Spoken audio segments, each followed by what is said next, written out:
Even प्रत्येक क्षेत्रामध्ये including मिलिटरीमध्ये engineering department वेगळं असतं. याचा अर्थ असा आहे की आपल्या देशाच्या विकासाला मग क्षेत्रामध्ये इंजिनियर्सचा फार मोठा रोल आहे.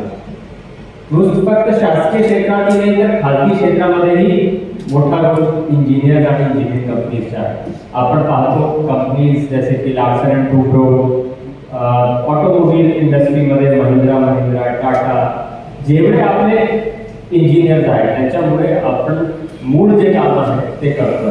आणि अलीकडे काही वर्षामध्ये नवीन ब्रांचेस जसे की computer engineers, electronics, information and technology, आता अलीकडे data science, data analytics, machine learning, artificial intelligence या सगळे क्षेत्राचा एक विकास आहे.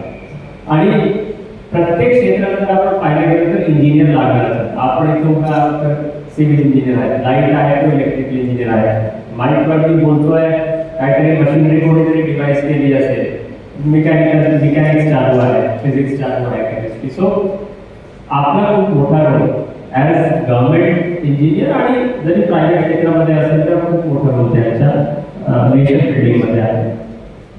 एक माझी अपेक्षा, मी मुळे साहेब आले होते आणि इन्व्हाइट करायला आले होते मला लोक जिल्हा परिषदचे, तर मी एक अपेक्षा अशी व्यक्त केली होती की मी आतापर्यंत जिथे जिथे काम केलेलं आहे मी असं पाहिलेलं आहे की अभियंता संघटन ते एकत्रित एक असतात. त्याच्यामध्ये PWD, इलेक्ट्रिकलचे पण काही लोक असतात, MSEBचे काही लोक असतात, इतर जे अलाइड इंजिनिअरिंग ब्रांचेस आहेत त्यांचे उदाहरण स्वरूपात BSNL वगैरे म्हणतात, टेक्नॉलॉजी कम्युनिकेशनचे लोक आहेत.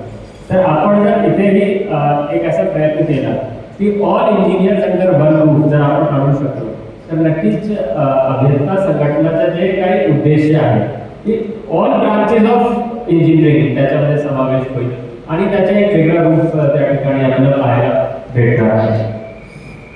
एक गोष्ट मला आवर्जून या ठिकाणी नमूद करायचे की हे करताना आपण संघटन थोडासा मोठा करता येईल जेणेकरून विकासाच्या जे काही दृष्टिकोन आहे त्याच्या आदान प्रदान, इम्पोर्ट एक्सपोर्ट, आयडियाजचे इम्पोर्ट एक्सपोर्ट आपल्यामध्ये होणार आहे.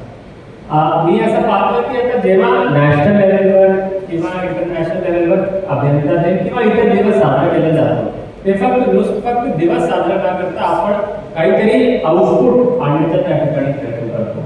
तर आपण एक नेक्स्ट इयर पासून आपण असं काही करू शकतो का की हे फक्त एका तासाचा कार्यक्रम न ठेवता आपण याला वन डे वर्कशॉप, म्हणजे मुळे साहेब वन डे वर्कशॉप सारखा आपण काही करू शकतो. आणि त्या वर्कशॉपमध्ये आपण काही 1-2 एक्सपर्ट्सला